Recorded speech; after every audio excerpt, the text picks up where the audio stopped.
இதை வந்து எங்கள் அப்பாவை பற்றி இன்னும் நல்லா பேச, அவரோட வரலாறு என்ன, அவர் என்ன இந்த மக்களுக்கு செஞ்சார் அப்படின்றத ஐயா ராமதாஸ் ஐயா அவர்கள் 2 பேருமே சொல்லியிருக்கணும்.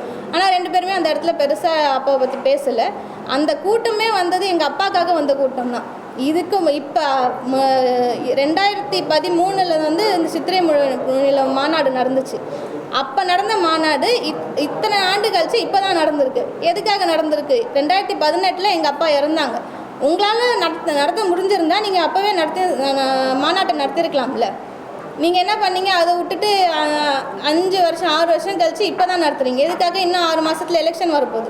எலெக்ஷனுக்காக உங்களோட கூட்டணிக்காக நீங்கள் அலைன்ஸ் போகிறதுக்காக மக்களோட கூட்டத்தை காமிச்சு நீங்கள் அதில் சுயலாபம் அனுபவிக்குவீங்க.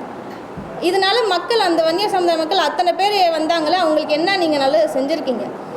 இது எங்கள் அப்பா இருந்திருந்தா இந்த வன்னியர் சமுதாய மக்கள் எப்படி வந்தாங்க, எவ்வளோ தியாகம் செஞ்சாங்க அப்படின்ற வரலாறு மொத்தமாக எடுத்து எங்கள் அப்பா சொல்லியிருப்பாங்க.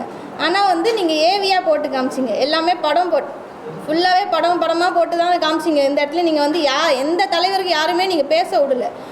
ஸோ மிஞ்சி போனால் ஒரு 2 நிமிஷம் தான், 2 நிமிஷம் 1 நிமிஷம் தான் பேச விட்றீங்க. அதுக்கு மேலே யாரையுமே நீங்கள் பேசவே விடலை. அந்த இடத்துல ரொம்ப அதிகபட்சம் பேசினது சௌமியா அம்மா அவர்கள் பேசினாங்க. அப்புறம் ஐயா ராமதாஸ் இவங்க 2 பேர், அப்பா பையன் இவங்க 3 பேர் தான் பேசினது.